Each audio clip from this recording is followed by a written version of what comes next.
guys, I hope you are really well. Today I am here with a very interesting and exciting video because 2 years on, since I passed my theory test, I have now passed my practical driving test. Thank you, thank you. So yeah, I passed my driving test on the 12th of January 2017, so really good start to the new year and I'm super happy. I'm not gonna lie, it was my third time, but as they say, third time lucky. And I just want to talk to you today about how you can pass your test, because I tell you what, it's a bloody good feeling when you do. So if you've been on my channel for a while, or you maybe even discovered my channel through said video, but I made a how to pass your theory test video 2 years ago now, I think it was, and it was meant to be a jokey video, but I think some people did pick up quite valuable tips because I had a lot of people comment and it kind of went mental, and it got something stupid like 10,000 views on part 1 and like 40,000 views on part 2. Basically I did it in 2 parts. I did the theory question part and then I did the hazard perception part, and they just kind of both blew up, and I think like they're the most viewed videos on my channel. And if you type in how to pass your theory test on YouTube, they're like the 3rd and 15th video that comes up. One of them is actually 3rd, and it's right behind Joe Weller, so you know, obviously his has like 500,000 views, but Joe, I'm on your tail. Mine is like 490,000 views, but might catch up one day. Yeah, again today you might take something valuable from this video, or you might just have a little giggle or something, I don't know. Not really sure how funny I'm feeling today, whether anything funny will come out or whether I'll just sit in the old video and be a bit of a twat, so we'll give it a whirl. The 16th of October 2016, let's start then. So, I had already done my driving test 2 times before, failed them both. I think one with 1 minor, one with 2 minors. Always stupid things, always, you know, things I've never done before in a test or in a mock test. Just things that were due to like nerves. And I did something silly, like one time I was tailgating a guy on a bike, too close, and that was literally his fault because he was just like swerving everywhere, and I was like, do I overtake? Do I stay behind? And so I was thinking about that, so much so that I was too close to him, and apparently that's worth a fail. And the other time I think I was like doing like a 40 and 30 zone or something, and I changed lanes on a roundabout apparently, but I didn't kill anyone, so. But yes, so I literally wanted to give up on my driving test. I was like, I really don't want to do it again. It's so much money, and if I fail again, then it's like more money and more lessons, and it's just such a ball ache to have to carry on doing. But I did rebook my test. I thought I'll book it then. It's like 3 days before I go back to uni. If I don't pass, I can literally just go back to uni and forget about it. So I did, and I was nervous every single time anyone mentioned driving or anything up until that date. And I decided not to tell anyone when the test was. I said it was sometime in January before I go back to uni, but I didn't say an exact date. However, that plan, this was because I didn't really want like all the pressure of people knowing. I just wanted to be like, oh, I'm going on a driving lesson, and it'd be my test. And yeah, that didn't really go to plan, since I told people that it was before I went back, and then when it got closer to the test and I hadn't had it yet, it was like, oh, well, there's only 1 day left that it could be, you know? So kind of didn't really work. But I didn't tell my dad when it was, and I didn't tell my sister or my brother or any of my friends.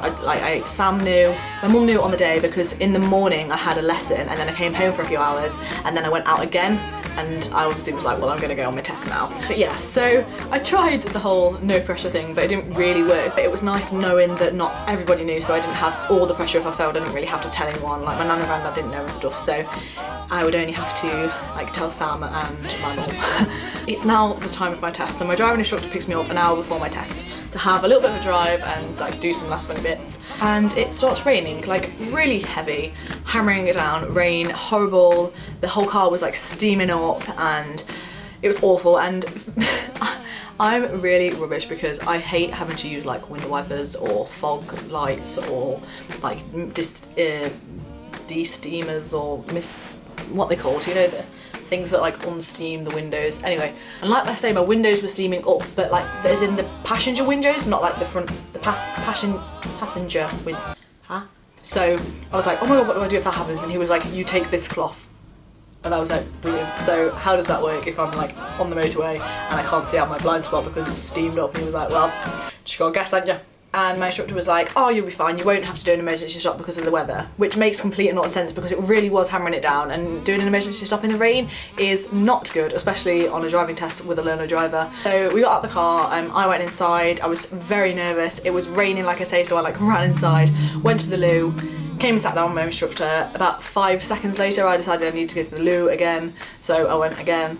And then one of the examiners, Kate, it's actually making me feel really sick talking about it. So this lovely man came out and he said, Sophien, and I was like, that's me. And he took me over to like sign the documents and the declarations and stuff like that. And then he was like, okay, after you. And I went to my instructor, you got the key? And he went, have you not got the key? And I just thought, brilliant, I've left the key in the car. I probably failed already. I didn't know if that was something you could fail on, like being an absolute idiot. So we walked outside, and because basically, obviously, when I drive the car on my lessons and stuff, I don't ever have to take the key out.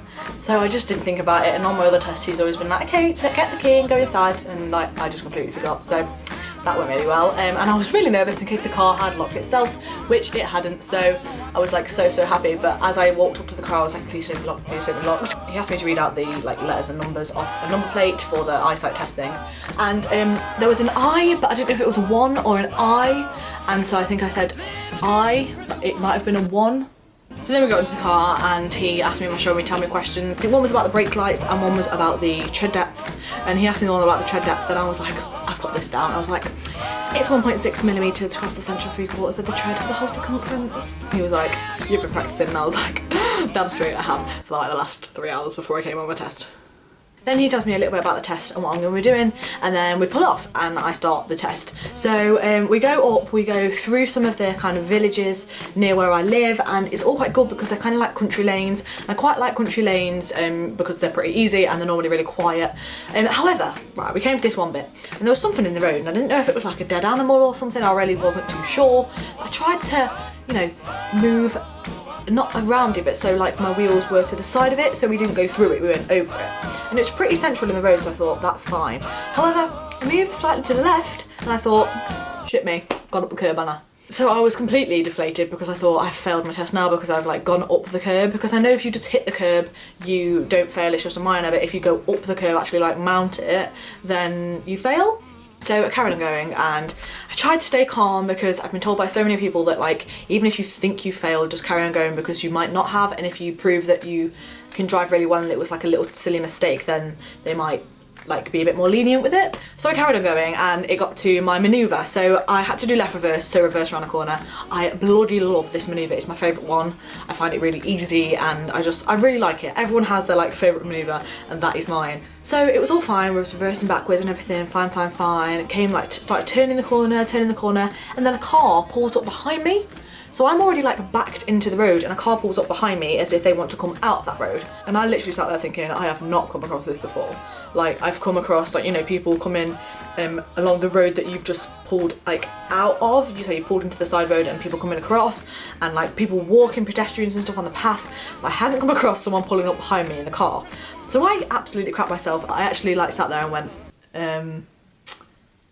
right. So I thought, I think the safest thing here to do is take my car out of reverse gear so the reversing lights go off so they think that I've stopped, because obviously if they think I'm still reversing into them, they're not gonna pull forward and pull out and round me. So I did that and I just like hoped and prayed, and they just pulled out around me and carried on going, and I was like, thank the Lord for being with me today and letting me survive that really horrible situation. So they pulled out and went, and I was like chuffed to bits, carried on going and finished the manoeuvre, and then went to carry on. And he went, okay, so next I'm going to get you to carry on down this road and I'm going to get you to perform an emergency stop. An emergency stop. The one thing I didn't think I'd have to do, an emergency stop in the hammering down rain. So I started to become quite nervous and yeah, very nervous in fact, and I then pulled off as he told me to, carried on, and once we got to, I think it's 30 you have to get to, and then he was like, I'll put my hand up and I'll say stop. So he did, and it was funny because as I pulled off I was like, oh my god, is it brake clutch or clutch brake? Because I know when you come to a stop it's clutch down and stop, like brake, but in emergency stop it's brake clutch. So I was like, is that right? And I was like, yeah, that's right. I know it's the opposite to when you normally stop, so it's like brake clutch really fast. So we're getting on the road and I was like, brake clutch, brake clutch, brake. Obviously with my foot on the accelerator, and I was really nervous. I was like, oh my god, is my foot going to move from the accelerator in time? And all this. Even though I've done emergency stops like a million times and I know that I can do them really well. he put his hand up, told me to stop, and I brake clutched, and I went like skidded a bit, but I think it was because of the rain. It wasn't because I did a bad emergency stop, because when we got back to the test centre, I didn't get any minors or anything on the emergency stop. So I finished my emergency stop, and he said, okay, if you'd like to carry on. And there was 2 cars now coming up behind me, and I thought, do I like indicate and go, or do I let them go past me? And I was really confused. And this was another point where I thought I'd failed, because I stopped and they kind of stopped, and then I let them go because I thought if I pull out now and they pull out, it's all gonna go wrong. They went past me, and I then said to the instructor, the examiner, I didn't indicate to go because I didn't want to pull out on them. And I think it's actually quite safe to kind of like tell the examiner if you think like you've done something that was a bit iffy, but you have a reason why you did it, tell them, because they might be thinking you just did it because you didn't know what you were doing and you weren't in control. So like explain it to them, because I did that quite a few times, and I think that was helpful to like my passing. Carried on going, and it was all fine and dandy. I came across a few other little bits and bobs that I can't particularly remember, like that weren't too important. Just I think a few things like where I didn't know. Oh, there was one where I came past a like school, and you know they have the like 20 miles an hour when the lights are flashing signs. And so there was children coming out of the school and stuff, because it was at that time, my test was at 2:30, and so by this time it was like 3 o'clock and people were coming out of school. So the lights were flashing, so I was doing 20, but then I didn't know when that like ended and when I could start doing 30 or 40 again. So I was driving at 20 for quite a while, and I was like, should I speed up or not? And then it kind of got to a point where the village where the school was went back into like a country lane, and the signs for like national speed limit came back. So I just sort of stuff it, I'll like increase my speed now. I stayed until there, and I didn't get any minors about that, so I think I did the right thing. What I'd always say is just, if you're in doubt, like in a situation like that, it's probably best to stay at the limit. I'm probably saying the wrong thing. Maybe don't listen to me, but I'd say it's best to be doing like slower than the fast speed limit. And again, maybe that could be something you explain to the examiner. I don't know, but to be fair, maybe don't listen to me. Maybe ask your instructor if you're confused, because I'm not an instructor, so I'm not qualified to tell you what to do. But yeah. I had to go on the dual carriageway as part of my independent drive, so I had to follow the signs back to basically the test centre, so the town, and that was all fine. I was concerned because my window had steamed up like I thought it was when I came onto the dual carriageway, so my blind spot was kind of blocked. If you're in that situation, I just made sure I looked in the mirror a couple of times to see that there was nothing anywhere near me, and like really tried to check from any point of view I did, you know, by really like leaning over and checking, and that was fine. And yeah, so that led me all the way back to the test centre, and as we came up to the test centre I was like, I think I've failed from them things that I mentioned in the beginning. Oh, so bloody hell, right? I pulled back into the test centre. I've never been so nervous. I was literally like, this could go either way, but I think I've failed. So I kind of set myself up to be like, you know, if I failed, that's fine. And we got back, we pulled into the space, and he was like, I'm just going to count up your marks. And my instructor got in the car for like the debrief, and then he was like, I'm really happy to tell you you've passed. And I literally just went, really? And like started crying. I was so happy. I think it's probably one of the best feelings I've ever had. Like, it was just amazing to just like have known I'd done it now, and that was it. Like, I never had to do it again. I never had to do any more lessons or spend all the money on the bloody like more tests or anything. And also, because I did my theory 2 years ago in April, if I haven't passed before then, you have to redo your theory because it runs out in 2 years. But yeah, I was so happy, like mega happy, and I had to like sign the declarations and stuff to say I'd passed, and then he gave me my pass certificate, and I was like, oh, I passed, oh my god. And my instructor drove me home. He was really happy as well, which was really good. He's dead lovely, and I get on with him really well. If you know me and you live where I live and you're looking for an instructor, message me and I'll tell you about him, because he was really brilliant, and he taught my brother as well, and we've had like a lot of success with him, and he's just so lovely. Like, you just feel like you're driving with a friend. It's really nice. So that was it, and I got home, got out the car and everything, and went in. I opened the door to my house and just like went, wow! And then Mum came in, she was like, have you passed? And I was like, yes, I've passed. And then she literally jumped up and down. She was dead proud of me, which was so nice. I texted Sam and stuff, and he was equally as proud. And then my friends, and they were all like, yeah, road trip. Yeah, I was so happy. He took away my provisional license, which was a bit sad because I didn't get to say goodbye to it. And he sent off for my pink license, so I should receive that anytime now, really, I think, which is crazy. No joke, literally for about the next like 2 days after, I was convinced that someone was going to come and take it off me and say that it was like a mistake or something. Like, I really was. It was literally the biggest relief, like, oh, it really was, and I'm so happy. I can't believe now I could literally just buy a car and like be able to drive it. But yeah, I hope you enjoyed this video. I hope that you maybe found some of it useful, or if you're taking your test anytime soon, that you maybe come across something in the test where this video will help you. I don't know, that might not be possible. But if you are taking your test anytime soon, then a massive good luck to you, and I really hope you pass it. Let me know in the comments down below if you are taking your test or you have taken your test and you passed, because I really like to know. And on my other theory videos and stuff, when people were telling me like they passed or the things I'd said had like helped them, it was just so nice to know that I'd helped you. If you're new around here, subscribe and come and join the family. You are more than welcome here any goddamn time, and I will see you in my next video. I love you lots. Bye!